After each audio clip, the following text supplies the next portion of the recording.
Somewhere, right now, there's a small thing your father did for you. Fed you, carried you, simply stayed close. For almost every other mammal on Earth, that's not the case. In most mammal species, the moment of birth is the last time a father and his offspring will ever lay eyes on each other. Across the entire mammal family tree, fewer than 1 in 10 species bother keeping a father around at all.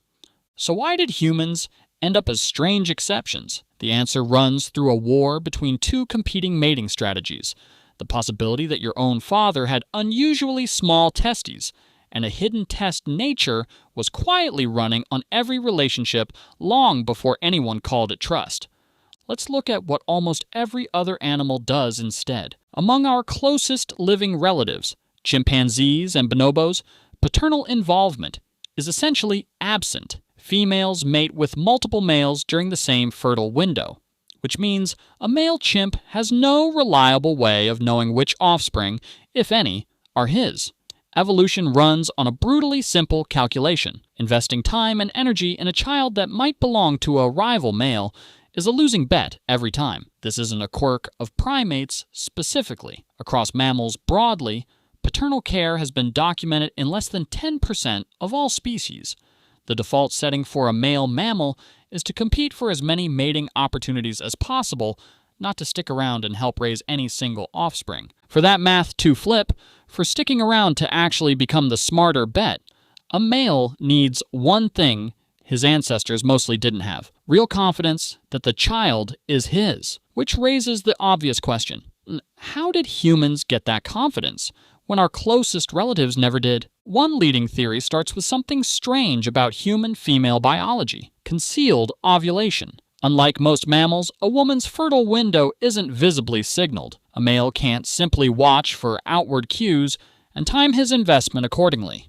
The theory goes that this uncertainty pushed early humans toward a different strategy entirely: staying close to one partner, mating repeatedly across the full cycle, rather than just during an obvious fertile window. That repeated, sustained closeness is what evolutionary biologists call pair bonding, and it does something chimp mating patterns never could. It raises a male's odds that the offspring in front of him actually carries his genes. Pair bonding didn't just solve the certainty problem alone, either. Human children were also raised inside a wider support structure. Grandmothers, in particular, show up across the anthropological record as major secondary caregivers, freeing up resources and reducing the cost of a father staying invested rather than wandering off to chase other mates. Confidence solved one half of the puzzle.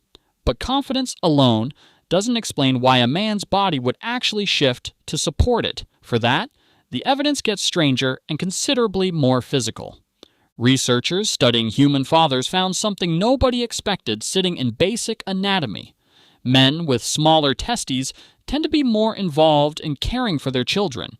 It's not folklore, it's a real, measured biological correlation, and it reflects an actual trade-off that evolutionary biologists call mating effort versus parenting effort. Bigger investment in chasing additional mates tends to come with smaller investment in any one child already born. The reverse holds too, and so if your own father wasn't around much, there's technically a peer-reviewed silver lining buried in there somewhere. He may have missed your school play, but biologically, he was thriving. Layered on top of that is a second pressure. Across species generally, paternal care becomes far more likely to evolve, specifically in environments where male mortality runs high. When a father's protection meaningfully changes a child's odds of surviving a genuinely dangerous world, sticking around stops being a sentimental choice and starts being the difference between a lineage continuing or ending. For early humans, surrounded by predators, disease, and a brutal physical environment, that pressure would have been constant. Put those two threads together, and human fatherhood stops looking like an accident. It looks like the product of real, measurable evolutionary pressure pushing in the same direction from multiple separate angles at once. None of this means ancient fathers never left. Individual men in every era made every kind of choice.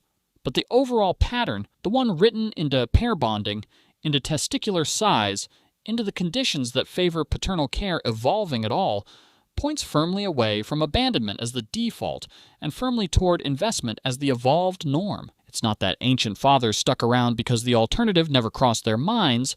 It's that, across millions of years, staying became the version of fatherhood that survived, generation after generation, specifically because the version that didn't stay kept losing. So the next time you think about everything your own father did without you noticing, it's worth knowing that the noticing was never really the point. The whole arrangement was built, quietly, over an almost unthinkable stretch of time, specifically so you wouldn't have to ask the question this video just spent several minutes answering. That's the biology behind why fathers stick around.